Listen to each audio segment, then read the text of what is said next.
Hi, my name is Justin Cook, and this is for the history of aviation 2513. And my title is King of Space.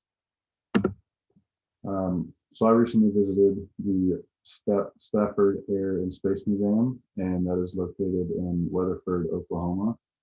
Weatherford is a small town located an hour west of Oklahoma City, and the museum is home to some of aviation's biggest people, artifacts, and discoveries. Some exhibits that they show are from early aviation, rocket engines, the space race, and even modern day aviation.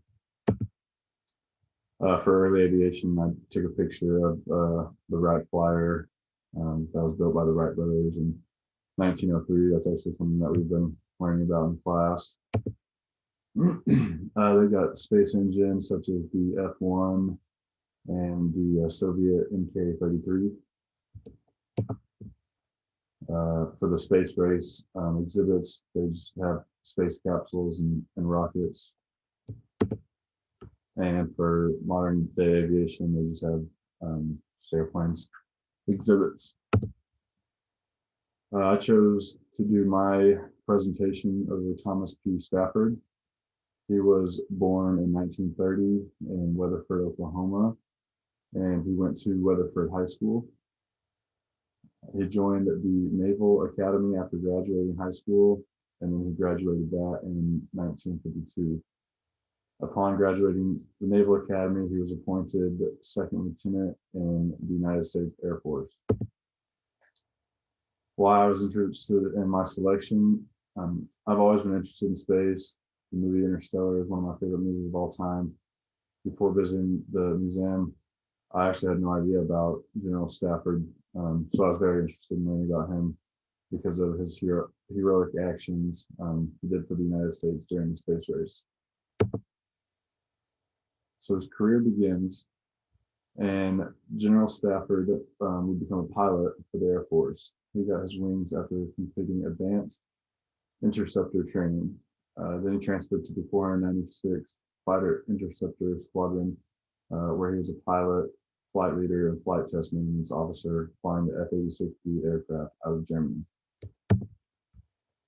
After that, take he would take on NASA. General Stafford was selected to be among the second group of astronauts in 1962. This was a highly competitive program. He was one of 9 members to qualify for that second group.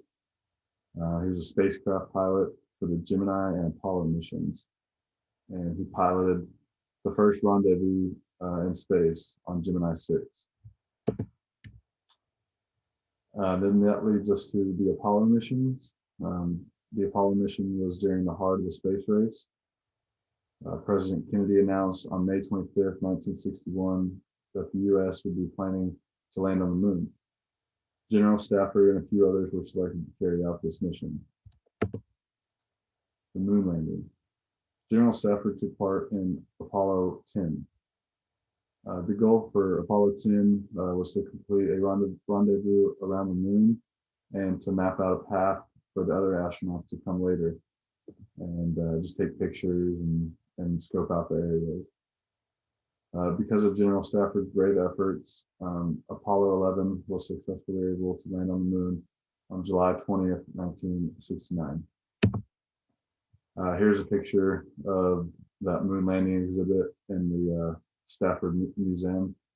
And that on that was Apollo 11 with Neil Armstrong, Michael Collins, and Buzz Aldrin. And then here I have the famous quote from Neil Armstrong saying, "One small step for man, one giant leap for mankind." And that was as he was the first human to step foot on the moon. Post-moon landing, General Stafford would later be selected to work with the Soviet Union. The task would be to achieve the first docking in space, and that was basically two spacecrafts linking up in space and being able to open up a hatch and basically go from ship to ship without stepping foot outside. Hard dock was achieved on July 17th at 12:12 p.m. And Stafford had a historic handshake with Alexei A. Linov. This ultimately relaxed the tensions of the Cold War. Some of the achievements of General Stafford were holding a world speed record of 24,791 statute miles per hour, or 7 miles a second. He was inducted into the Astronaut Hall of Fame. He received the Rotary National Award for Space Achievement. And he created and sketched the idea of the B-2 stealth bomber. And he had 507 hours and 43 minutes in space, and then a total of 6,800 plus flight hours total. Relevance to the museum, both the museum and General Stafford was born in Weatherford, Oklahoma, and that's where the museum is at right now.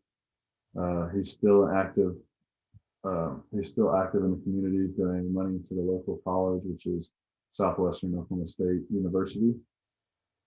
General Stafford is an aviation enthusiast, and the museum named after him displays all aspects of aviation, just like I read earlier, from early aviation to modern day and everything in between.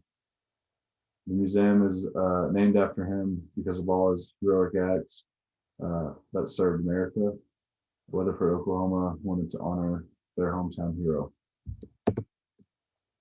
In conclusion, General Stafford was born in Weatherford, Oklahoma. He joined the Naval Academy out of high school. He transferred to the Air Force to become a pilot. Then he was selected in the second group of astronauts at NASA. He piloted 4 flights to space during the Gemini and Apollo missions, and he helped relieve tensions during the Cold War.